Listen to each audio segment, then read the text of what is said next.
2000년 전 우리 주님께서 십자가에 달리셔서 돌아가심을 기념하는 성금요일 밤입니다.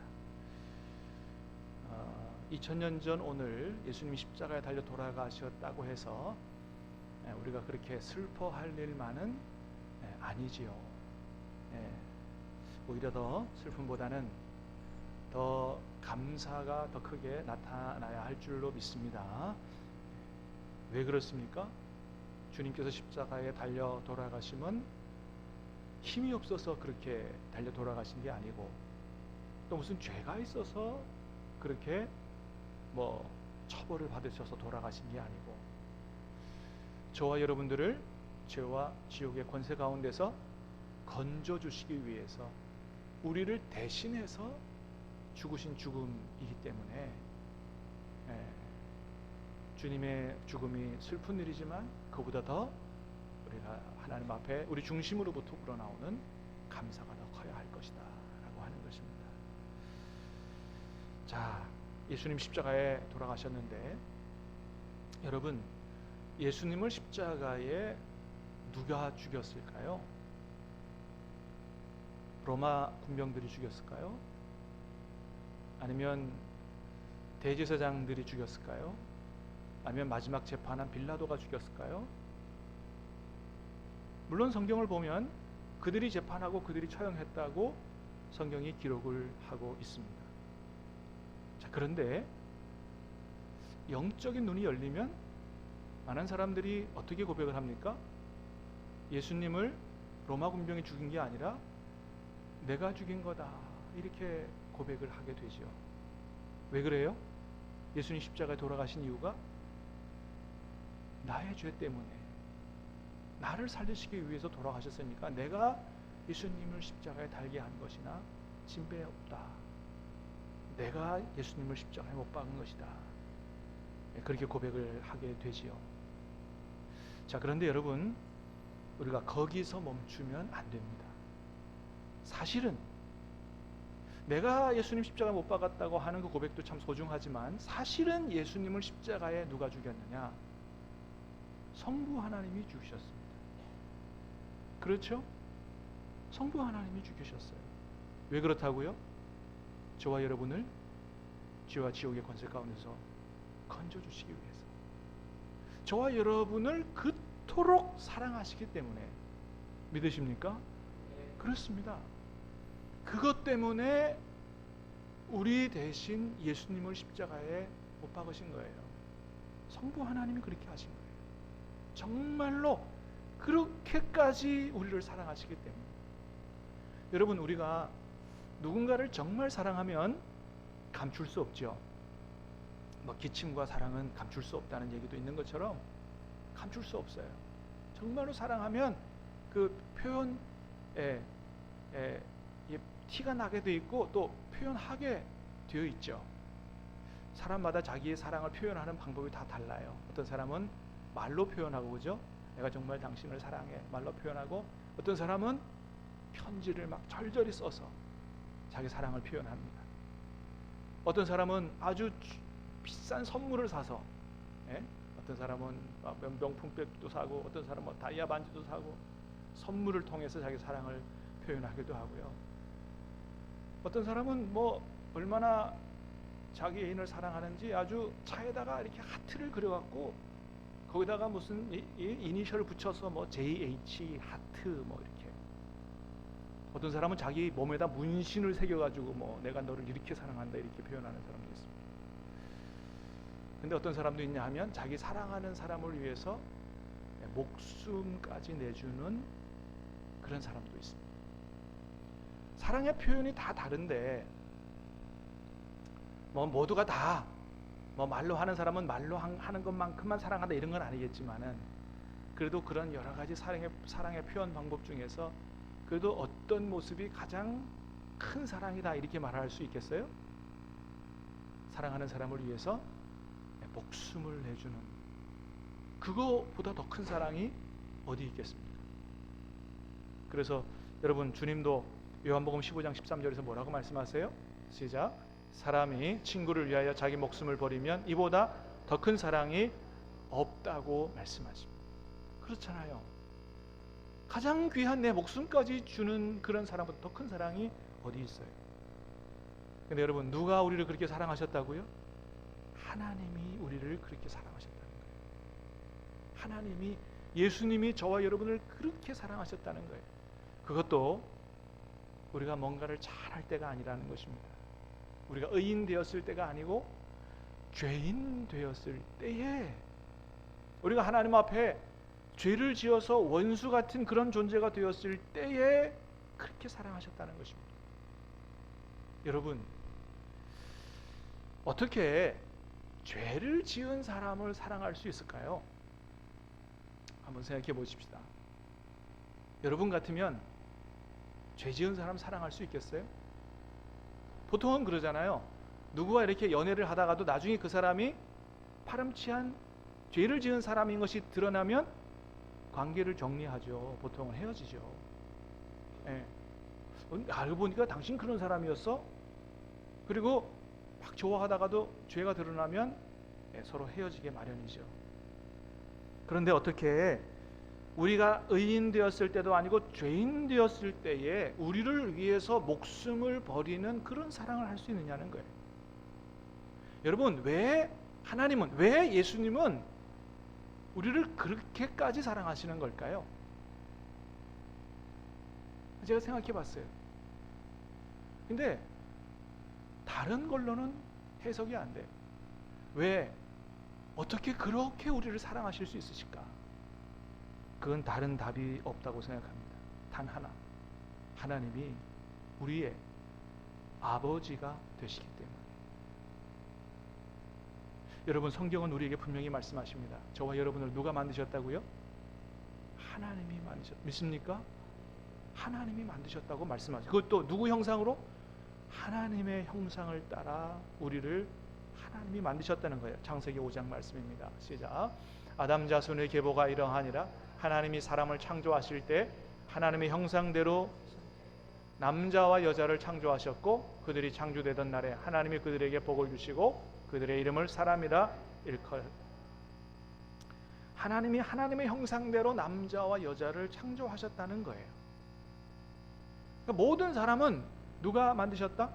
하나님이 만드셨다. 하나님의 형상대로. 그래서 믿음의 조상들 다 그렇게 자신들은 하나님이 만드셨다고 성경에서 고백하고 있는 걸 보게 됩니다. 시편 139편 다윗의 고백입니다. 시작. 주께서 내 장부를 지으시며 나의 모태에서 나를 조직하셨나이다. 하나님이 내 장부를 지으셨고 나의 모태에서 하나님이 나를 만드셨다는 거예요. 욥기에서도 말씀합니다. 욥도 시작. 나를 태 속에서 만드신 자가 그도 만들지 아니하셨느냐? 우리를 뱃속에 지으신 자가 하나가 아니시냐? 다윗도 고백합니다. 욥도 고백합니다. 다윗과 욥만 아니고 모든 인간은 다 하나님이 지으셨다. 그렇습니다. 여러분, 우리 부모님의 몸을 통해서 이 땅에 왔지만은, 그러나 우리의 어머니의 태 속에서 우리를 지으신 분은, 우리의 오장육부를 지으신 분은 누구라고요? 바로 하나님이다. 믿습니까? 아니, 여러분, 사실 이것은 뭐 믿고 자시고 할 것도 없어요. 부모가 되어 본 사람은 다 압니다. 저도 아이를 셋 낳았지만은 제가 절대로 우리 아이들을 만들지 않았습니다. 제가 우리 아이들 뇌를 만든 적이 없어요. 우리 아이들 손발을 만든 적이 없습니다. 제가 우리 아이가 제일 처음에 태어나면 제가 제일 먼저 한 게 뭔지 아세요? 손가락 발가락 5개씩 다 있나, 혹시 하나 없으면 어떡하나 걱정돼서 막 세봤어요. 와, 다 있다. 와, 내가 만들었으면 세봤겠어요? 안 세봤죠. 내가 안 만들었기 때문에 세보는 거예요. 여러분, 그런데 우리가 안 만들었는데, 솔직하게 내가 안 만들었는데 어떻게 그렇게 한 생명이 완벽하게 만들어져서 태어나느냐 하는 거예요. 저절로요? 우연이요? 천만의 말씀. 여러분, 이 세상에 저절로 만들어진 것은 하나도 없습니다.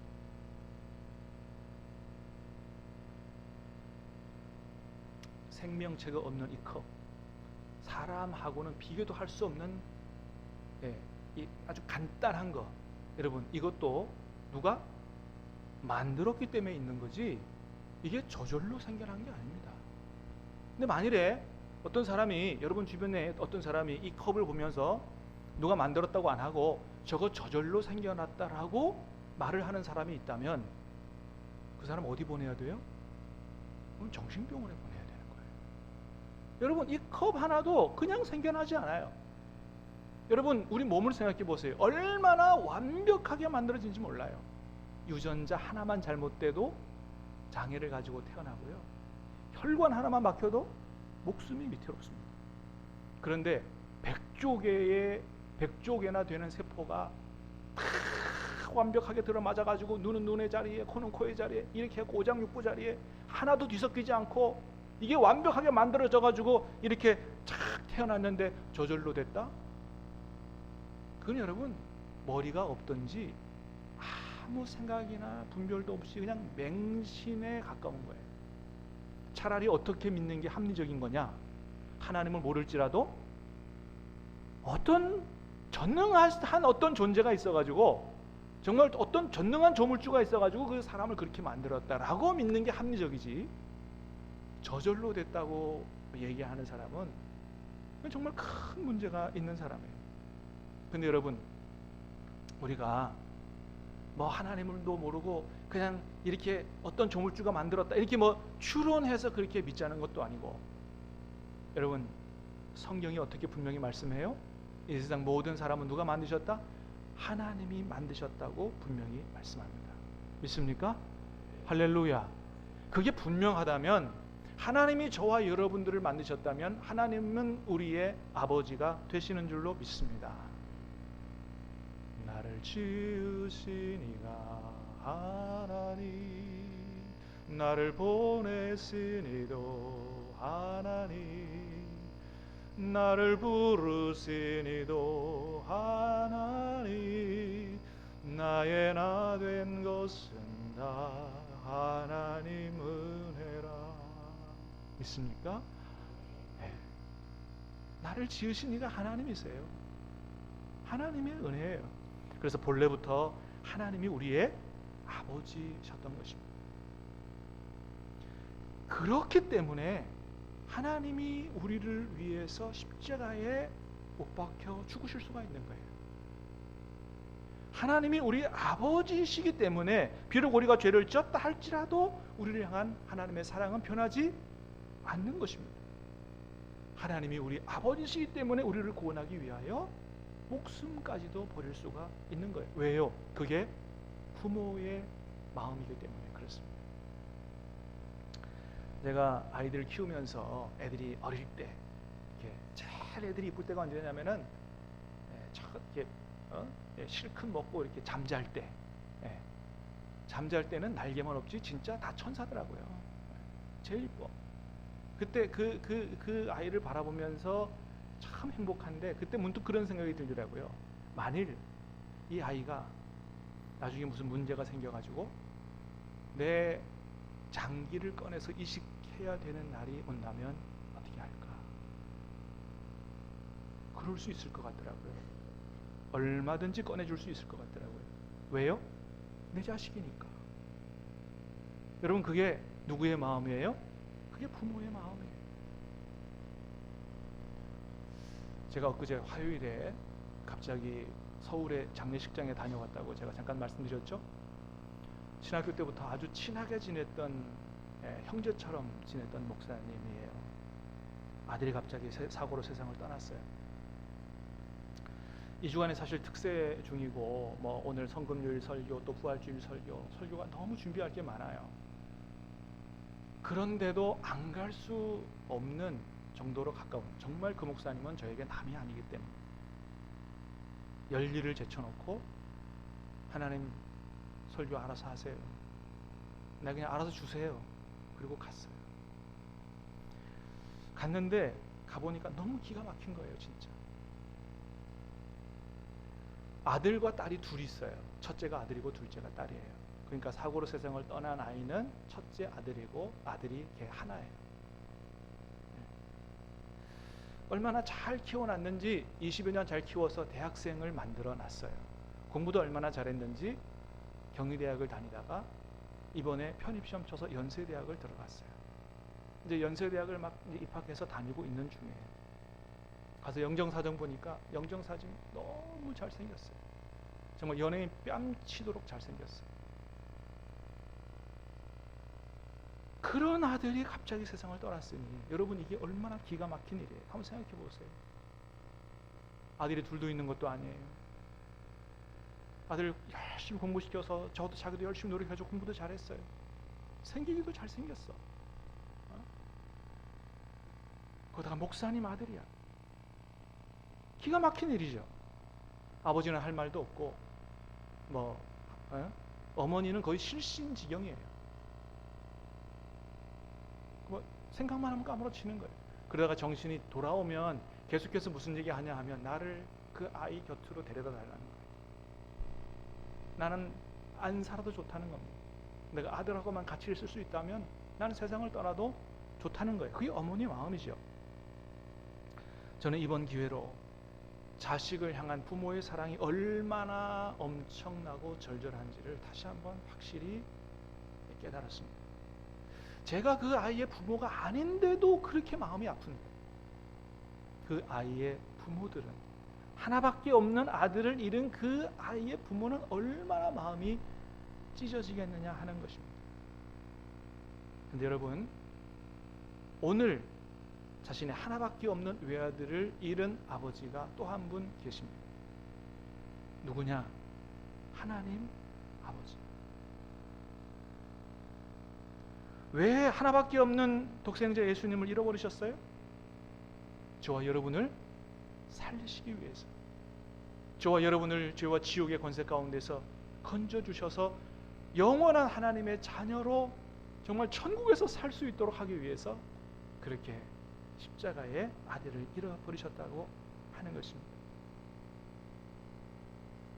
여러분, 성부 하나님께서 저와 여러분들을 예수님보다도 더 사랑하시는 줄로 믿으십니까? 여러분, 십자가를 보세요. 여러분, 이 세상에 예수님보다 더 귀한 아들이 어디 있겠어요? 그런데 그런 아들을 십자가에 내어 버리시면서까지 얻고자 했던 존재들이 바로 저와 여러분들이다. 예수님보다 우리를 더 사랑하는 것 아니면 무엇이겠습니까? 근데 여러분, 이게 누가 지어낸 얘기가 아니라는 거예요. 무슨 소설에 나오는 이야기가 아니라는 거예요. 역사적인 사실이기 때문에 아이들이 학교에서 배우는 국정교과서에도 나오는 이야기입니다. 그래서 지금도 저 이스라엘에 가보면 예수님이 십자가를 지고 걸어가시던 그 길도 그대로 있고 십자가에 달려 돌아가신 그 현장도 그대로 있습니다. 예수님이 2000년 전에 십자가 짓고 밟고 가셨던 그 돌이 지금도 그 돌이 그대로 있어요. 그래서 성지순례를 가보면 그 성경의 이야기가 하나님의 사랑이 피부에 와 닿는 것 같죠. 여러분, 그래서 이 예수님의 십자가를 보면서 나를 향한 하나님의 그 엄청난 변하지 않는 그 놀라운 사랑을 확실하게 깨달은 사람은 어떻게 외치느냐? 오늘 본문의 사도 바울처럼 외치는 거예요. 자, 다시 한번 읽어보겠습니다. 33절부터 39절까지 스크린을 보면서 읽겠습니다. 스크린을 시작. 누가 능히 하나님께서 택하신 자들을 고발하리요? 의롭다 하신 이는 하나님이시니 누가 정죄하리요? 누가 우리를 그리스도의 사랑에서 끊으리요? 환난이나 곤고나 박해나 기근이나 적신이나 위험이나 칼이랴. 내가 확신하노니 사망이나 생명이나 천사들이나 권세자들이나 현재일이나 장래일이나 능력이나 높음이나 깊음이나 다른 어떤 피조물이라도 우리를 우리 주 그리스도 예수 안에 있는 하나님의 사랑에서 끊을 수 없으리라. 아멘.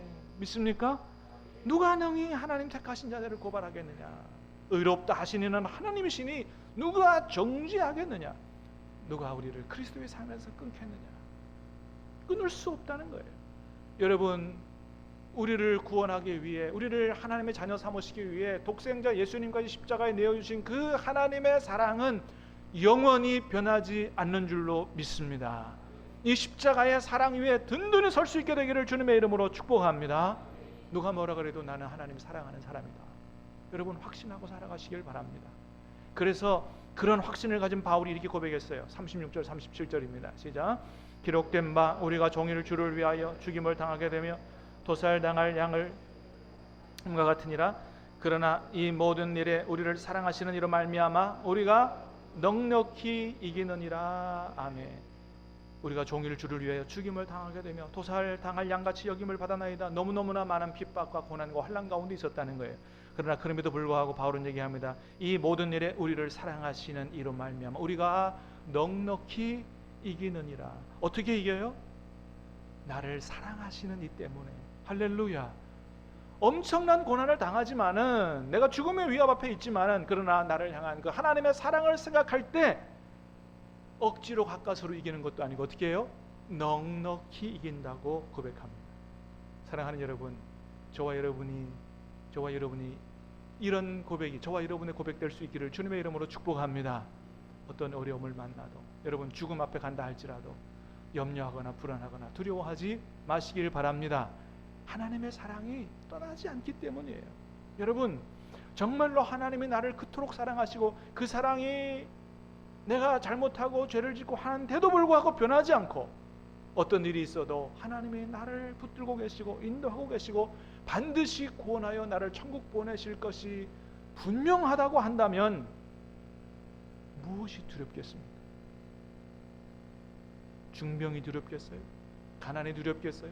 죽음이 두렵겠어요? 세상 떠나도 내가 하나님의 품에 갈 수 있는데 믿습니까? 그렇습니다. 그것이 정말 확실하다면, 우리가 그 믿음 위에 든든히 설 수 있다면 아무것도 두렵지 않은 것입니다. 예수님께서 2000년 전 십자가를 지시기 전날 밤 제자들과 함께 마지막 식사를 하시면서 그렇게 말씀하셨어요. 마태복음 26장 28절 말씀을 같이 읽겠습니다. 시작. 이것은 죄 사함을 얻게 하려고 많은 사람을 위하여 흘리는 바 나의 피 곧 언약의 피니라. 어떤 피라고요? 언약의 피라고 말씀하세요. 그냥 피도 아니에요. 언약의 피예요. 무슨 말씀하시는 거예요? 내가 십자가에서 너를 위해서 보혈, 피를 흘리는 것은 어떤 일이 있어도 내가 반드시 너를 구원하고 지키겠다고 하는 이 약속의 피인 것입니다. 사랑하는 여러분, 오늘 성금요일에 다시 한번 주님의 십자가를, 주님이 십자가에서 흘려주신 그 보배로운 피를 바라보면서 나를 향한 하나님의 사랑, 그 주님의 은혜는 어떤 경우에도 변하지 않는다는 사실을 다시 한번 가슴에 새기고, 우리도 평생 그렇게 주님을 사랑하며 섬기겠습니다. 결단하는 이 밤 될 수 있기를 주님의 이름으로 축복합니다. 우리 다 같이